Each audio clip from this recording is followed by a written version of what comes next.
మరియు నీకును ఆమె సంతానమునకును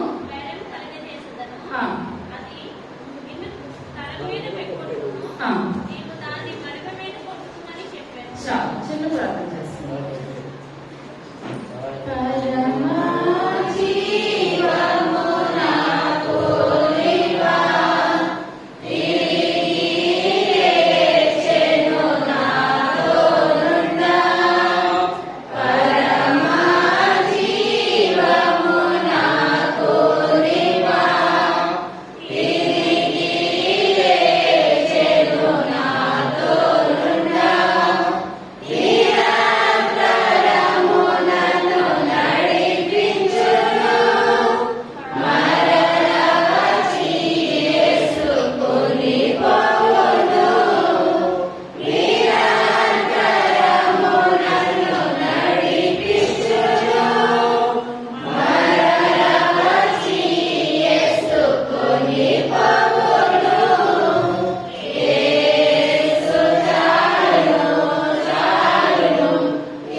చెప్పగలిగే శక్తిని నాకు దయచేయండి. ప్రభావం కలిగే శక్తిని అందరికీ దయచేయండి.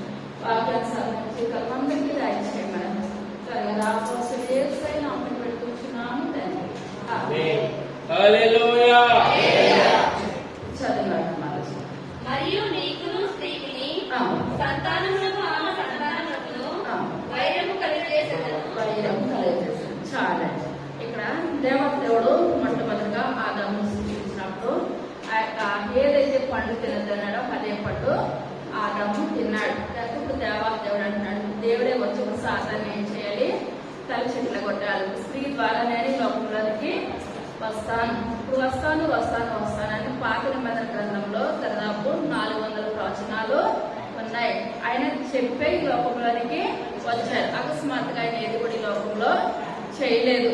400 ప్రవచనాలు పాత నిబంధన గ్రంథంలోనే నేను ఈ లోకంలోనికి స్త్రీ సంతానంగా వస్తానని దేవాదేవుడు యోగ లోకంలోనికి వచ్చాడనమాట. ఆమోసు గ్రంథము 5వ అధ్యాయము 21వ వచనం. మీ పండుగ దినములను నేను అసహించుకొనుచున్నాను, వాటిని నీచముగా ఎంచుచున్నాను.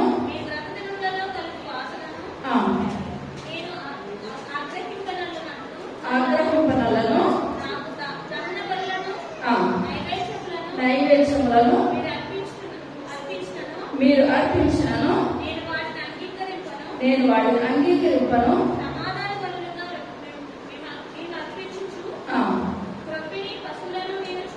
చూడను.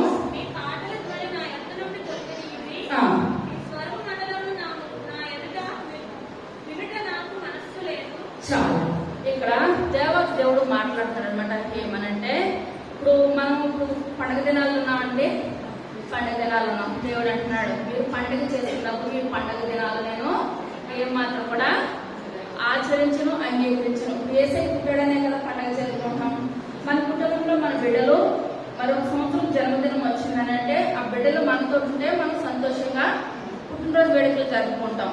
ఇక్కడ ఏసై ఇప్పుడు ఏమంటారంటే, మీరు ఎన్నో పండుగలు చేసుకుంటున్నారు, ఇంత అంతా చేస్తున్నారు, కానీ ఏసై మనం ఏం చేయట్లేదు, మన హృదయంలో స్థానం ఇవ్వట్లేదు, చోటు ఇవ్వట్లేదు.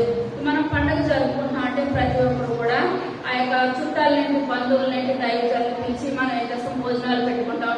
కొంతమంది అయితే పేదవాళ్ళకి ఏం చేస్తారంటే వస్త్రాలు పంచి పెడతారు, గిఫ్ట్లు ఇస్తారు, రకరకాలుగా ఈ యొక్క డిసెంబర్ వచ్చిందంటే ఇది చాలా ఖర్చుతో కూడిన పని.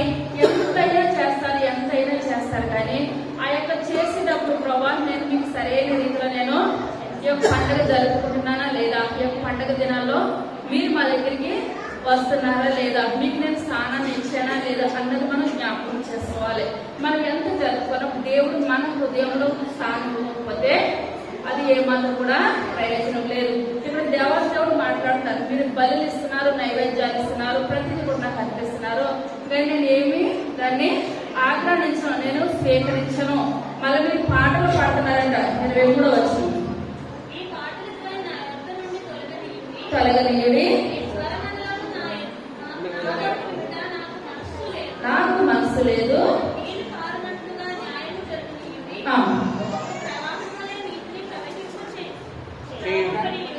చాలా. ఇప్పుడు మనం ఎన్ని పాటలు పాడినా ఎన్ని చేసినప్పుడు దేవునికి ఎలా ఉందండి, ఏ మాత్రం కూడా అంగీకారం అంటూ చేసాయికి ఎంత మాత్రం కూడా లేదు. కానీ మనం పండుగ జరుపుకుంటున్నాం అంటే ఆ పండుగలో ఎవరు ఉండాలి, దేవుడు ఉండాలి, దేవుడి యొక్క మాటలు ఉండాలి. దేవుడు ఉంటేనే మనం ఎంత ఖర్చు పెట్టుకున్న దానికి అర్థం ఉంటుంది. దేవుడు లేకపోతే మనం ఎంత చేసినా సరే అంత కూడా ఉంటుంది అనమాట. లూకా సువార్త 2వ అధ్యాయము మొట్టమొదటి వచనం. ఆ దినములలో సర్వలోకమునకు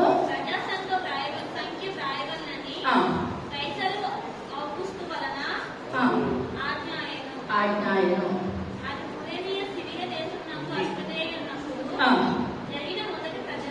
జరిగిన మొదటి ప్రజా సంఖ్య అతను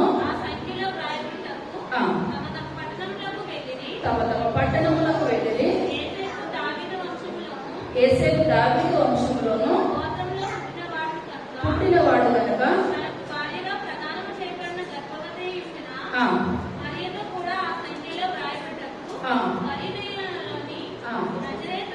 నజరేతు నుండి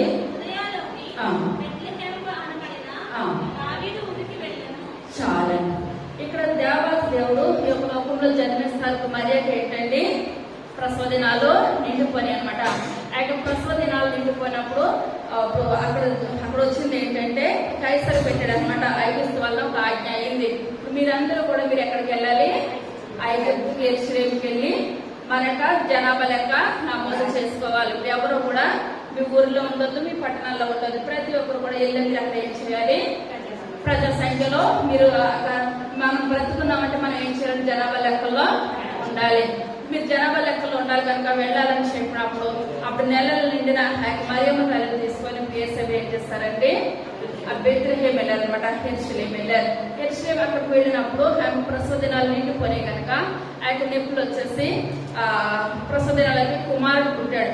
కుమారుడు పుట్టినప్పుడు ఇప్పుడు ఎక్కడెక్కడ లేని ప్రజలందరూ కూడా ఎక్కడికి వచ్చేసారు, యెరూషలేముకి వచ్చేసారు. యెరూషలేముకి వచ్చినప్పుడు అక్కడ ఎక్కడ కూడా జనాలందరూ కిక్కిరిసిపోయారు. స్థలం ఎక్కడ కూడా లేదు. స్థలం ఎక్కడ కూడా లేనప్పుడు సత్రాలన్నీ కూడా మనుషులతో నిండిపోయి అసలు నడవడానికి లేదు, కూర్చోడానికి లేదు. అటువంటి స్థితిలో యేసయ్య ఈ లోకంలోనికి వచ్చారు. ఈ లోకంలోనికి వచ్చినప్పుడు అదే అధ్యాయము 7వ వచనం. కానీ పొత్తి గుడ్డలతో చుట్టి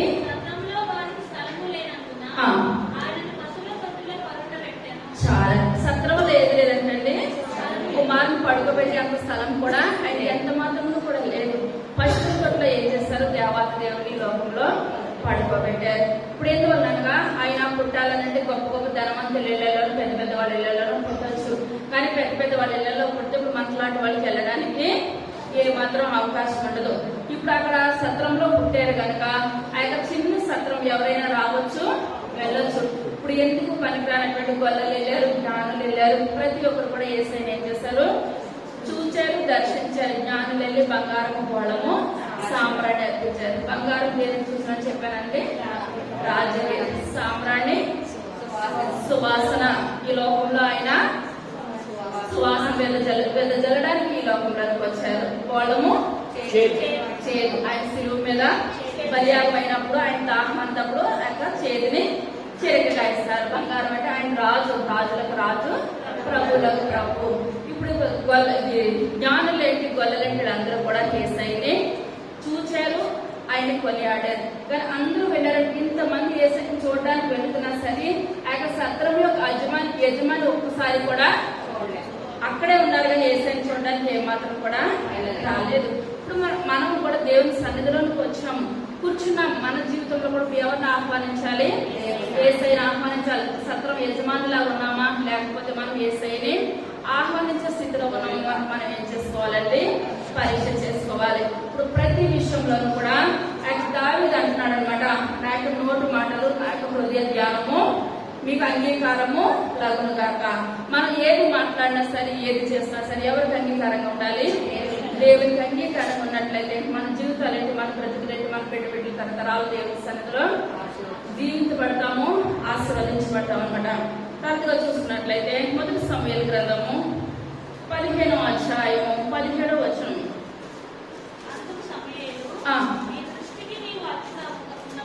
నీ దృష్టికి నీవు అల్పుడవుగా ఉన్నప్పుడు శిరస్సు వైపువి మరియు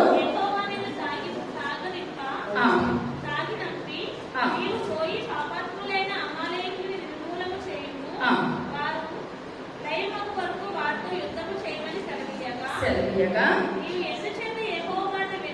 యెహోవా మాట వినక కీడు చేసివలెను. అనవద్దు.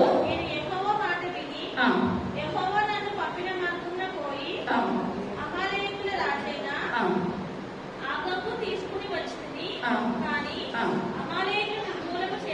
చేసి అయితే యుగాలలో ఈ దేవుడైన యెహోవాకు బలి అర్పించుటకే జనులు సపితయులకు గొర్రెలలోను ఎడ్లలోను ముఖ్యమైన వాటిని తీసుకుని వచ్చిరని సమూయేలుతో చెప్పాను. అందుకు సమూయేలు తాను సెలవిచ్చిన ఆజ్ఞను ఒకడు గైకొనట వలన యెహోవా సంతోషించినట్లు ఒకడు దహన బలులను అర్పించుట వలన ఆయన సంతోషించిన ఆలోచించుము. బలు అర్పించుట కంటే ఆజ్ఞను గైకొనుటయు అర్పించుట కంటే చాలా. ఇక్కడ దేవుడు ఏ యోగ్యత లేనప్పుడు ఆ యొక్క సౌలును ఏం చేస్తాడండి? రాజుకి ఏర్పరిచాడు. ఆ గాఢబొమ్మలు కొని అనుకుని వెతుక్కున్న అతన్ని దేవుడు ఆ యొక్క సమూయేలు ద్వారా రాజు కింద పట్టాభిషేకం జరిగించి ఆ యొక్క రాజు కింద నిలబెట్టినప్పుడు ఫస్ట్ లో సమూయేలు ఎలా ఉన్నాడంటే దేవునికి యథార్థంగా ఉన్నాడు, నీతిగా ఉన్నాడు, న్యాయంగా ఉన్నాడు. దేవుడు ఏది చెప్తే అది జరిగించాడు. ఇప్పుడు రాను రాను రాను రాను ఆ యొక్క సౌలులో ఏం కలిగిందండి? దేవునికి స్థానం ఎంత మాత్రం కూడా ఇవ్వలేదు. యువకైన రాజ్యం మీదే తన దృష్టి ఉండిపోయింది. దృష్టి ఉండిపోయినప్పుడు దేవుడు అంటున్నాడు, అక్కడున్న ఆ యొక్క రాజును హతం చేసేయాలి, గొర్రెలకి ఎడ్లకి ప్రతిదీ కూడా హతం చేశారని చెప్పినప్పుడు అక్కడ సౌలు ఏం చేశాడండి? మంచి మంచి అన్ని కూడా దాసేసుకొని ఆ యొక్క ఎందుకు పనికిరానివి దేవునికి బలి అర్పించాడు. బలి అర్పించినప్పుడు అక్కడ సమూయేలు వచ్చాడు. సమూయేలు వచ్చి అడుగుతున్నాడు సౌలుతోటి, నువ్వు చేసిన పని ఏంటి? దేవుడు చెప్పిన మాట విన్నావా అని అంటే, నేను విన్నాను, బలి అర్పించానని చెప్పినప్పుడు అక్కడ సమూయేలు అంటున్నాడు, మనం ఏం చేయాలి? మాట వినుట శ్రేష్టం. అది లాస్ట్ వచనం.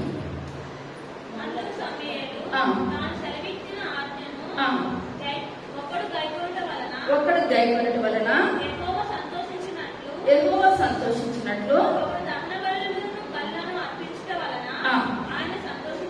ఆయన సంతోషించిన బలులు అర్పించట కంటే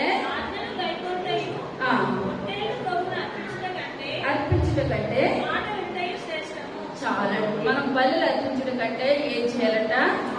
మాట వినాలంట. మాట వినట ఈ లోకంలో శ్రేష్టం. మనం ఏది చేసినా సరే, ఏది చేయకపోయినా మనం ఏం చేయాలి? దేవుడు చెప్పిన మాట ఆలోచించాలి, వినాలి. కొంతమంది అంటే ఏదైనా చెప్తే చేస్తానంటారు, ఎంత మాత్రం కూడా చేయరు.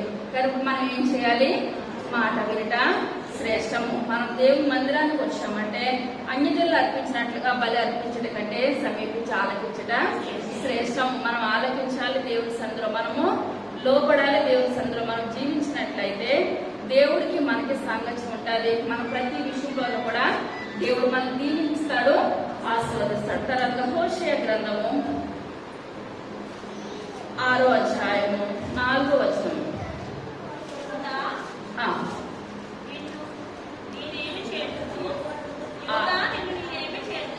ఆరో అధ్యాయం 4వ వచనం.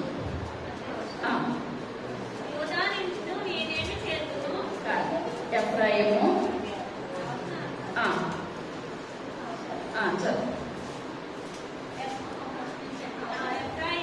ఎఫ్రాయిము నిన్ను నేనేమి చేతును, యూదా నిన్ను నేనేమి చేతును, కనబడు మేఘము ఎగిరిపోవునట్లును ఆరిపోవునట్లును నీ భక్తి నిలువకపోయెను.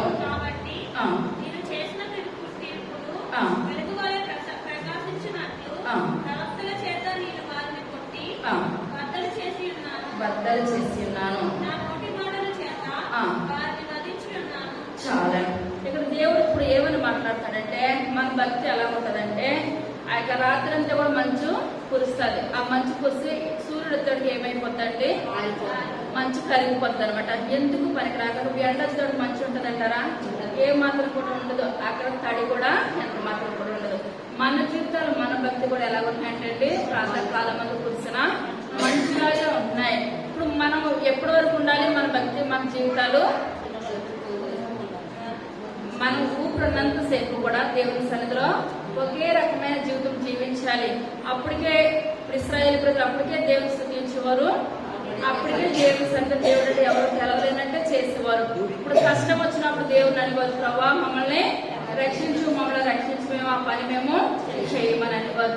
దేవుడు మరలా కర్ణించి ఒక ప్రవక్తను పంపించి అక్కడ వాళ్ళు అనుకున్న కార్యాలు జరిగించడం వాళ్ళు ఏం చేస్తారు, వెంటనే ఆ కార్యాలను మర్చిపోయారు. మన జీవితాలు మన బ్రతుకులు కూడా ప్రాతः కాలంలో కూర్చున్న మంచి వాళ్ళు ఎలా ఉంటున్నాయంటే, మన జీవితాలు మన బ్రతుకులు కూడా ఈ లోకంలో ఉన్నాయి. మనం అట్లా ఏమాత్రం కూడా ఉండడానికి వీలు లేదు. అక్కడ కీర్తనకారుడు మాట్లాడుతున్నాడు, ఆకు ఆడక చెట్టు వలె ఉండాలి, కానీ అటు మంచి వల్లే మనం ఎంత మాత్రం కూడా ఉండదు. పగలేంటి రాత్రి ఏ సమయంలోనైనా ఏ నిమిషంలోనైనా మన దేవుని సన్నిధిలో ప్రార్థన జ్ఞాపకం జరిగించినట్లయితే దేవుడు మన పక్షంగా ఉండి మనల్ని ఏం చేస్తాడండి, దీవిస్తాడు, ఆశీర్వదిస్తాడు. ఇప్పుడు వీళ్ళందరూ వరకు దేవుడు చెప్పింది ఏంటంటే, వాళ్ళు ఏది కూడా దేవుని సన్నిధిలో సరి అయిన జీవితము ఎంత మాత్రం కూడా చేయలేదు. లోకస్ వార్త 9వ అధ్యాయము 58వ వచనం. నక్కలకు గొర్రెలను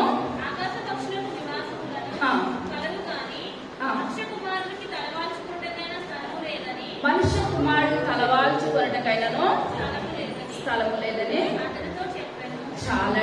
ఇక్కడ ఒక శాస్త్రం వచ్చి మాట్లాడుతున్నాడు, ఏసయ్య నేను నీతోటి వస్తానని చెప్తా ఉంటుంటే దేవాదేవుడు అంటున్నాడు, దేవుని అంటే నక్కలకు గొర్రెలు ఉన్నాయి, ఆకాశ పక్షులకు గూళ్ళు ఉన్నాయి, కానీ మనిషి కుమారుడికి ఏం లేదంటండి, తలవాల్చుకున్నకైనా స్థలం లేదు. ఇప్పుడు ఈ శిష్యులు ఎవరు పగలంతా తిరుగుతున్నారు, రాత్రి అయినప్పటికీ ఎవరి కాళ్ళు వెళ్ళిపోతున్నారు. ఇప్పుడు ఏసయ్య ఎక్కడికి వెళ్తారండి, గెత్సేమనే తోటలోని వెళ్ళి ప్రార్థన చేసుకుంటున్నారు. అంతవరకే తప్పించి ఏ ఒక్కరు కూడా ఏసైని ఆదరించింది కానీ సహాయం చేసింది కానీ ఎంత మాత్రం లేదు. ఇప్పుడు వరకు మనం చెప్పుకున్న వాళ్ళు ఇప్పుడు ఎవరైనా ఏసైకి స్థానం ఇచ్చారంటారా? వాళ్ళ జీవితాల్లో కానీ బ్రతుకుల్లో కానీ ఎంత మాత్రం కూడా స్థానం ఇవ్వలేదు. ఇప్పుడు ఏసైకి స్థానం ఇచ్చిన వారు కొంతమంది ఉన్నారు. ఎవరంటారు? మరియా మాత, ఇంకా ఇంకా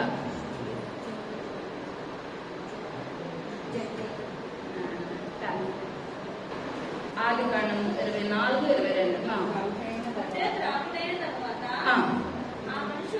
ఆ మనుషుడు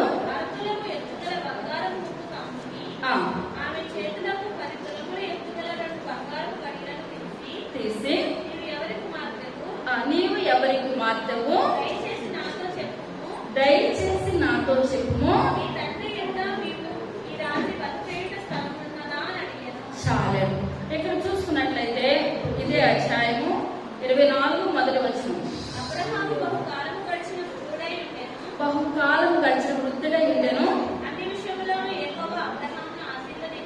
ఎన్ని విషయాలు ఆశీర్వదించాడంటే అన్ని విషయాలను కూడా ప్రతి విషయంలో కూడా పలానా లోటు ఉందన్న మాట ఏమాత్రం కూడా అబ్రహాంలో లేనే లేదు. అన్ని విషయాల్లో కూడా దేవుడు అబ్రహాంని ఆశీర్వదించాడు. తర్వాత అప్పుడు అబ్రహాము తనకు కలిగిన సమస్తమును ఎదురుచుండిన తన ఇంటి పెద్ద దాసునితో నీ చెయ్యి నా తొడ క్రింద పెట్టుము. నేను ఎవరి మధ్య కాపురం ఉన్నానో ఆ కనానీయుల కుమార్తెలలో ఒకదాన్ని నా కుమారునికి పెళ్లి చేయగా నా స్వదేశమందున్న నా బంధువుల యొద్దకు వెళ్ళి ఇస్సాకును నా కుమారునికి భార్యను తెచ్చినట్టు ఆకాశం యొక్క దేవుడును భూమి యొక్క దేవుడునైన యెహోవా తోడని నీ చేత ప్రమాణము చేయించెదనను. ఆ దాసుడు ఆ దేశమునకు నా వెంట వచ్చినట్టు ఒకవేళ ఆ స్త్రీ ఇష్టపడిన ఎడల నీవు బయలుదేరి వచ్చిన ఆ దేశం నేను నీ కుమారుని తీసుకుని పోవాలని అని అడుగగా అబ్రహాము అక్కడికి నా కుమారుని తీసుకుని పోకూడదని చూసి నా తండ్రి ఇంట నుండి నేను పుట్టిన దేశం నుండి నన్ను తెచ్చి నాతో మాట్లాడి నీ సంతానమును ఆ దేశం ఇచ్చిదనని ప్రమాణం చేసినతో చెప్పిన పరలోకపు దేవుడకు యెహోవా తన దూతను నీకు ముందుగా పంపును. చాలండి. ఇక్కడ అబ్రహాము తన పెద్ద దాసుడైన ఎలియాజరుతో మాట్లాడుతున్నాడు. ఏమని వృద్ధుడైపోయాడు. వృద్ధుడైపోయినప్పుడు నా కుమారుడికి ఏం చేయాలి? వివాహం చేయాలి. వివాహం చేయాలంటే ఇక్కడ వారు ఎంత మాత్రం కూడా నా కుమారుడికి భార్య కింద వద్దు. నేను పుట్టి పెరిగిన ఆ యొక్క ప్రాంతం నుంచి ఒక కుమార్తె నా కుమారుడికి భార్య కింద తేవాలని చెప్పినప్పుడు ఎలియాజరు ఏమన్నాడు? సరే అన్నాడు. ఇప్పుడు సరే అన్నదప్పుడు మళ్ళీ ఇదంతా కూడా మీరు ఇంటికి వెళ్ళి చదువుకోండి. ఇప్పుడు అబ్రహం మాట్లాడుతున్నాడు. మీరు వెళ్ళినప్పుడు ఒక అమ్మాయి ఏం చేస్తుంది? నీడ కడ ఎత్తుకొని మీకు ఎదురుగా వస్తుంది. ఇప్పుడు ఎదురుగా వచ్చినప్పుడు మీరు ఏమనాలంటే అమ్మ నాకు దాహానికి నీళ్ళు ఇస్తావా అని మీరు ఏమనాలి? మాట్లాడాలి. మాట్లాడినప్పుడు ఆ అమ్మాయి ఏమంటది? మీకు ఇస్తాను, మీ ఒంటిలో కూడా నేను ఏం చేస్తాను?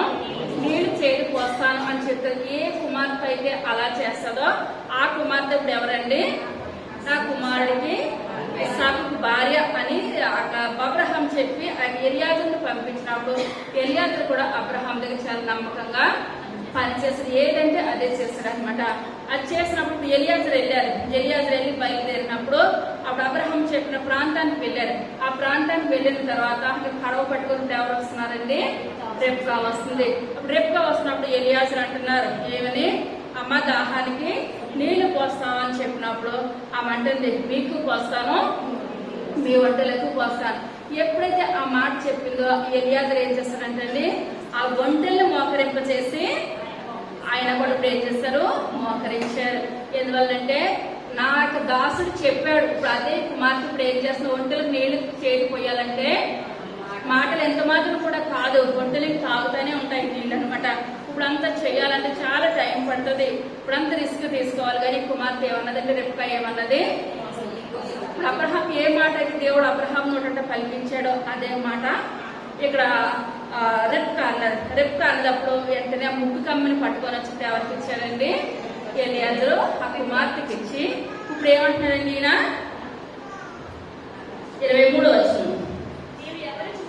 నీవు ఎవరి కుమార్తెకు ఇప్పుడు మాట్లాడుతున్నారండి. నువ్వు అసలు ఎంత మంచి మనసు ఉన్నదమ్మా. అసలు నువ్వు ఎవరి కుమార్తెవు నాకు ఒకసారి నువ్వు చెప్పాలి, దయచేసి చెప్పాలి. కదా చాలా నువ్వెవరి కుమార్తె అని అన్న తర్వాత ఇప్పుడు వీళ్ళ ఇంటికి ఇప్పుడు సడన్ గా మన ఇంటికి 20-30 మంది ఒకసారి వచ్చారనుకోండి బంధువులకు, వాళ్ళకి ఉంచడానికి కూడా మనం ఏమివ్వాలి? స్థలం ఇవ్వాలి. ఒకరిద్దరు ఒక 4-5 అయితే మనం అడ్జస్ట్ అవ్వచ్చు. కానీ అంతకుమించి ఎక్కువైతే ఏమాత్రం కూడా సరిపోదు. ఇప్పుడు వంటలే ఉంచాలి. ఇప్పుడు వీళ్ళు ఉంచాలి, వీళ్ళందరూ కూడా బస చేయాలి. ఇప్పుడు మన ఇంటి గారు ఒంటలు వేసుకుని వస్తే వాళ్ళకి ప్లేస్ ఉంటుందంటారా? ఎంత మాత్రం కూడా లేదు. ఇప్పుడు ఇక్కడ ఎలియాజరు అంటున్నారు అమ్మ మా ఒంటలన్నీ పెట్టుకోవడానికి మీ ఇంటికాడ ఏమున్నది? స్థలం ఉన్నదా అని చెప్పినప్పుడు ఇప్పుడు ఎవరన్నైతే అయ్యి బాబాయ్ ఇక ఇటువంటి జంతువులతో వస్తున్నారా? మాకు ఏమి లేదు, స్థలం లేదంటారు. కానీ రెబ్కా అలాగ అనట్లేదు. రెబ్కా ఏమంటుందండి? చాలా స్థలం ఉంటుంది. అందుకు ఆమె నేను నహోరకు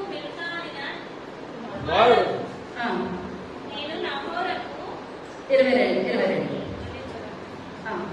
రాకుండా అయిన తర్వాత ఆ మనుషుడు 23 నీవు ఎవరి కుమార్తెవు దయచేసి నాతో చెప్పు. ఈ తండ్రి ఇంట మేము ఈ రాత్రి బస చేయడం స్థలం ఆమె నేను నాబోతు మిల్కానా కనిన కుమారుడగు బెతూయేలు కుమార్తె అనెను. బెతూయేలు కుమార్తె అనెను.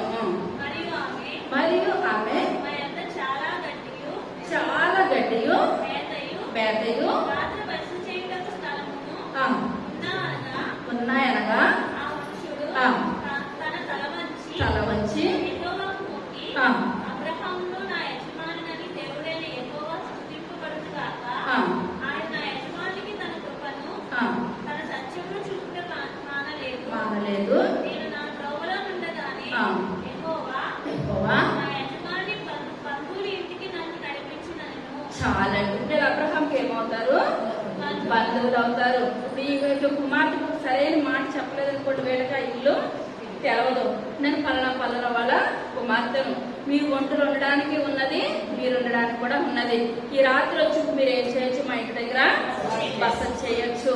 మరి ఇప్పుడు అక్కడ సత్రంలో ఏసైకి ఎవరైనా స్థానం ఇచ్చారంటారా? సత్రంలో స్థానము ఎవరూ కూడా ఇవ్వలేదు. మరియమ్మని ఎవరు కూడా చేర్చుకోలేదు. ఇప్పుడు రెబ్కా ఎవరిని చేర్చుకుందండి? ఎలియాజరుని చేర్చుకుంది, ఒంటరిని చేర్చుకుంది. ఎందువల్లంటే ఇప్పుడు ఇటువంటి మంచి మనసు ఉన్నది కనుక ఇప్పుడు ఎవరు కోడలైపోతుంది? అబ్రహాము కోడలైపోతుంది. ఇప్పుడు ఆ వంశంలో ఇప్పుడు ఎవరు రావాలి? యేసయ్య రావాలి. ఇప్పుడు రెబ్కా నుంచి ఇప్పుడు ఎవరు రావాలండి?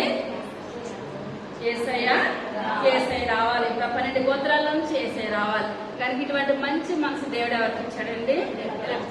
రెబ్కాకి ఇచ్చాడు. కనుకనే ఇప్పుడు ఆ యొక్క వంశంలో నుంచి ఇప్పుడు ఎవరు వచ్చారు? యేసయ్య వంశంలోకి వచ్చారు. తర్వాత లూకా సువార్త చదువు 5:2. అదే 2 దోణిలు చూచెను. జాలరులు వాటిలోంచి దిగి తమ వలలు కడుగుచుండిరి. ఆ, ఆయన ఆ దోణిలో సీమోనుదైన ఆ. ఒక దోణి ఎక్కి సీమోనుదైన ఒక దోణి ఎక్కి దాని నుండి కొంచెం త్రోయమని ఆ, అతని కూర్చుండి దోణిలో నుండి జన సమూహము బోధించుచుండెను. ఆ, ఆయన బోధించడం సాగిన తర్వాత ఆ. నీవు దోణిలో నుండి నడిపించి ఆ. చేపల పట్టకు మీ కళ్ళు వెయ్యడని సీమోనుతో చెప్పగా, ఆ. సీమోను ఎల్లవాడా ఆ.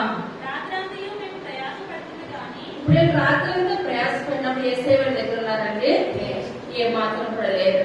ఇప్పుడు ఆ యొక్క తెల్లవారిన తర్వాత దేవాలయం ఎవరు దూరంలోకి వచ్చారు? సీమోను దూరంలోకి వచ్చారు. ఇప్పుడు సీమోను ఎవరికి స్థలం ఇచ్చారండి? యేసయ్యకి స్థలం ఇచ్చారు.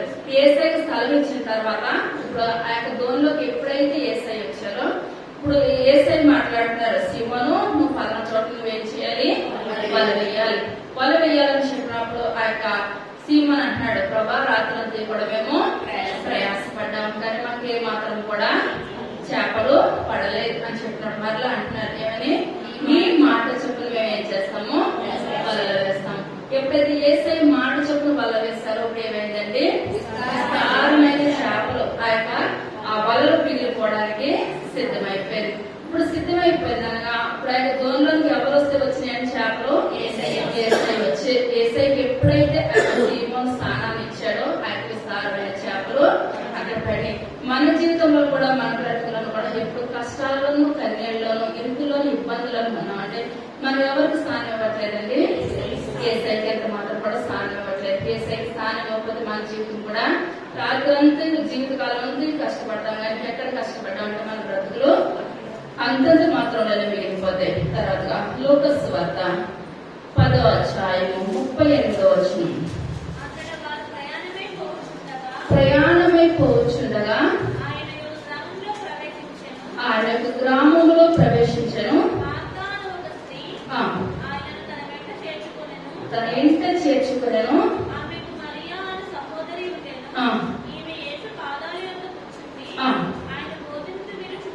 చాలండి. ఇప్పుడు ఎవరు స్థానం ఇచ్చారండి? మార్త, మరియా. ఇప్పుడు యేసయ్య తరచుగా ఎక్కడికి వచ్చేవారు? మరియా, మార్త బేతనీయకి వచ్చేవారు. బేతనీయకి వచ్చినప్పుడు ఇప్పుడు ఎవరు స్థానం ఇచ్చారు యేసయ్యకి? మరియా, మార్త. ఇప్పుడు ఎప్పుడైతే యేసయ్యకి స్థానం ఇచ్చారో ఆ యేసయ్య వాళ్ళ దగ్గరికి వచ్చేవారు, వాళ్ళ దగ్గర బస చేసేవారు, ఇన్ని దినాలకు గడిపేవారు, మళ్ళా పరిచయ నిమిత్తం వెళ్ళిపోయేవారు. అవి వెళ్ళిపోతున్న సమయంలో యేసయ్యని ఎప్పుడైతే చేర్చుకున్నారో వాళ్ళకి అతి ప్రియమైన తమ్ముడు ఎవరండి? లాజరు. లాజరు ఒక దినాన్ని చనిపోయినప్పుడు 4 దినాలు అయిన తర్వాత ఏసాకు వచ్చి గొప్ప కార్యాన్ని చేశారు. ఇప్పుడు అంత గొప్ప కార్యం జరిగిందనగా ఇప్పుడు వీళ్ళు ఏం చేశారంటే ఏసైకి స్థానాన్ని ఇచ్చారు. మన జీవితంలో మన బ్రతుకుల్లో కూడా వీళ్ళు ఏసైకి వీళ్ళ అక్క చెల్లెలు ఇద్దరు కూడా స్థానం ఇవ్వకపోతే తమ్ముళ్ళు లేస్తాడంటారా? ఎంత మాత్రం కూడా లేగలేరు. మన దేవుడికి మనం ఏం చేయాలి? స్థానాన్ని ఇవ్వాలి. మన హృదయాన్ని తలుపు దగ్గర ఆయన ఏం చేస్తున్నాడండి? తట్టుచున్నారు. మనం ఆయన తట్టినప్పుడు మనం ఆయన స్వరాన్ని ఆలోచించి మనం తలుపు తీసినట్లయితే మనం ఏసైలో ఉండడానికి దేవుడు మన గొప్ప ధన్యతలు దయచేస్తాడు, గొప్ప కృపను దయచేస్తాడు. ఇప్పుడు ఏసైకి స్థానం ఇచ్చిన వాళ్ళు ఎవరైనా సరే వాళ్ళని కోల్పోయే మన వాళ్ళు ఎవరైనా ఉన్నారంటారా? ఇప్పుడు రెప్కా స్థానం ఇచ్చింది ఆ కుటుంబంలోకి. ఎవరికి తల్లి అయిపోయిందండి? అబ్రహాము కోడలైన ఆ సంతానంలోనే దేవాది దేవుడు ఈ యొక్క లోకంలోకి వచ్చారు. తర్వాత ఎవరు స్థానం ఇచ్చారండి? సీమోను పేతురు. ఆ యొక్క ధోనిలో ఆయన నించడానికి కొంచెం స్థానం ఇచ్చారంటే విస్తారమైన చేపలు ఆయన పట్టేశారు. మూడోదిగా ఎవరు స్థానం ఇచ్చారు? మరియు స్థానం ఇచ్చారు. స్థానం ఇచ్చినప్పుడు దేవాదేవ వాళ్ళు ఏం చేస్తారండి? లాజర్ని పైకి లేపాడు. నాలుగవదిగా జక్కయ్య. లూకా సువార్త 19వ అధ్యాయము మొట్టమొదటి వచనం. ఆయన సంచరించుచు దాని గుండా పోవచ్చుండెను.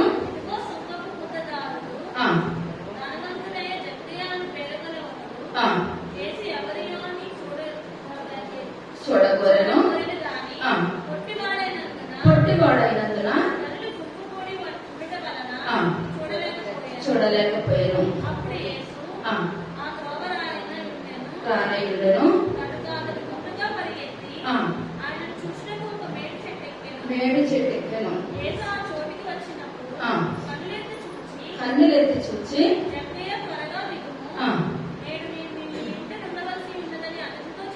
చెప్పగా చాలండి. ఇప్పుడు అక్కడ జక్కయ్య ఎక్కడున్నారు? మేడి చెట్టు ఎక్కారు. మేడి చెట్టు ఎక్కి మేడి చెట్టు దగ్గర ఉన్నారు. ఇప్పుడు సరాసరికి ఎవరు వచ్చారని అక్కడ జక్కయ్య దగ్గరికి ఏసయ్య వచ్చాడు. ఇప్పుడు ఏసయ్య వచ్చి ఇప్పుడు ఏసయ్య అని అడుగుతున్నారు, జక్కయ్య మీ ఇంట నేను బస చేయవలసి ఉన్నది. ఇప్పుడు ఎవరైనా నేను మీ ఇంటికి వస్తానంటే 10 రోజుల వరకు నేను ఇంటికంటే బయటికి వేరే చోటకి వెళ్తానంటే వచ్చిన చుట్టాలు మన దగ్గరికి వస్తారంటారా? ఎంత మాత్రం కూడా రానేరారు. మనకి ఎంత పని ఉన్నా సరే మీరు రండి మేము ఇంటి దగ్గరే ఉంటామంటే ఎవరైనా రావడానికి ఇష్టపడతారు. ఇప్పుడు జక్కి ఏసైని చూడడానికి వచ్చారు. చెట్టు మీద కూర్చున్నారు. చెట్టు మీద కూర్చున్నప్పుడు జక్కి కూర్చున్నారని ఏసైకి తెలుసు. ఆయన జక్కి స్థానం ఇస్తారని కూడా ఏసైకి తెలుసు. ముందుగానే తల్లి గర్భంలో ఉన్నప్పుడే మన జీవితాలు మన బ్రతుకులు కూడా ఏసైకి ప్రతిదీ కూడా తెలుసు. ఇప్పుడు జక్కి అక్కడికి వచ్చినప్పుడు జక్కయ్య నువ్వు త్వరగా దిగు, నేను ఏం చేస్తాను మీ ఇంటికి బస్సు చేయవలసి ఉంటుందని చెప్పినప్పుడు జక్కయ్య ఇప్పుడు ఎవరింటికి వెళ్ళారండి? ఏసైకి ఎక్కడికి వెళ్ళారు? జక్కయ్య ఇంటికి వెళ్ళారు. తర్వాత అందరూ అది చూసి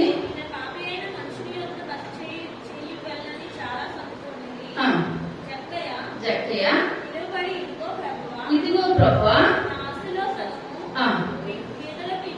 పేదలకు ఇచ్చుచున్నాను, తీసుకొనిన ఎడల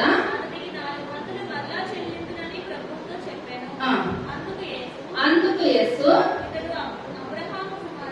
చాలండి. ఎప్పుడైతే తన హృదయంలో తన ఇంటిలో ఏసైని స్థానం ఇచ్చారో ఇప్పుడు తన తప్పులేని తెలిసిపోతున్నాయండి జక్కయ్యకి. నేను పే చేశాను, అన్యాయంగా ప్రతి ఒక్కరి దగ్గర కూడా నేను డబ్బులు తీసుకున్నాను. ఇప్పుడు అన్యాయంగా తీసుకున్నట్టు తనకు తెలిసిందా? ఇంతకాలం తెలిసిందంటారా?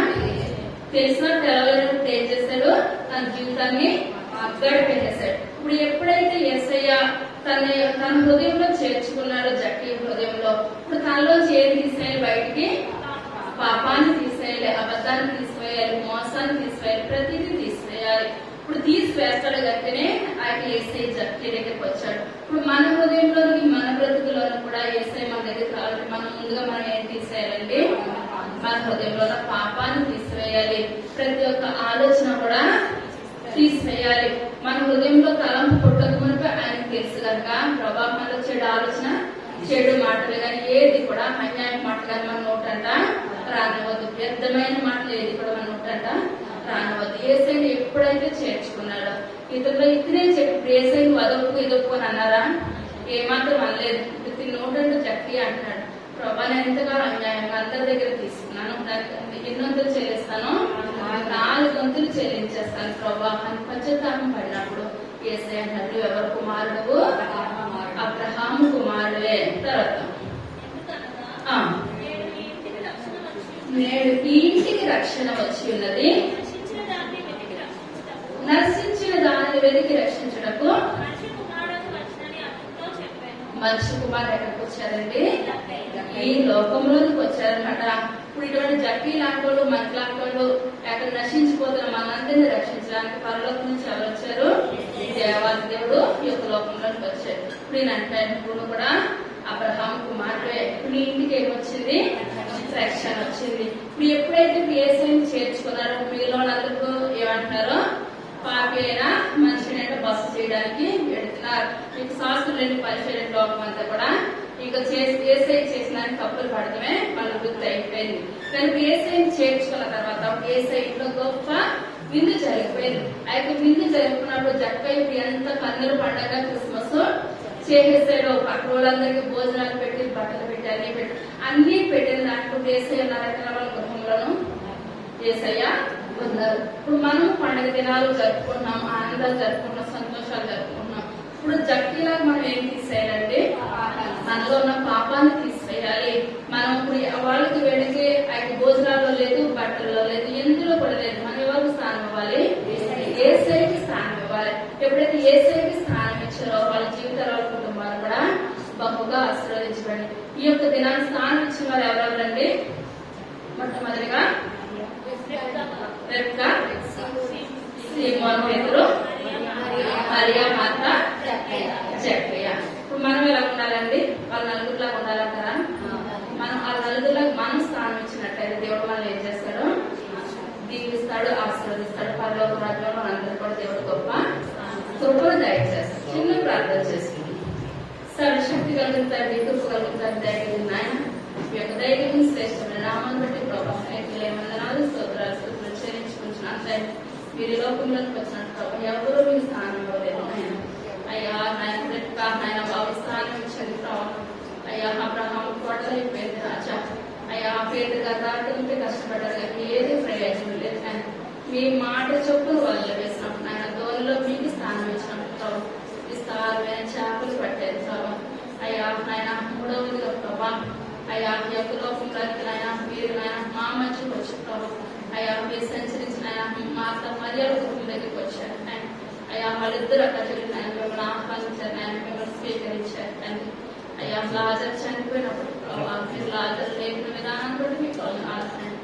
అయ్యా 4వదిగా లాజర్ మీకు స్థానం ఇచ్చాడు ప్రభావం. అయ్యా అన్యాయంగా ఎవరి దగ్గర తీసుకున్నట్లయితే ప్రభావం 4 వంతులు చెల్లిస్తానని మాట్లాడారు. అయ్యా మీరు అంటారు ఆయన మీరు అబ్రహాము కుమారుడే. అయ్యా ఆయన బాబు మేము నాయన పండుగ దినాల్లో మీకు స్థానం ఇచ్చే గొప్ప భాగ్యాన్ని దయచేయండి. పండుగ జరుపుకున్నాం అన్నది కాదు ఆయన మా యొక్క హృదయంలో, మా యొక్క జీవితాల్లో, మా యొక్క బ్రతుకులలో మీకు స్థానం ఇచ్చిన మీ ద్వారా మనకు పొందే గొప్ప భాగ్యాన్ని దయచేయాలి. త్వరగా రాబోతున్న యేసయ్య నామములో పెట్టుకొచ్చున్నాము తండ్రి.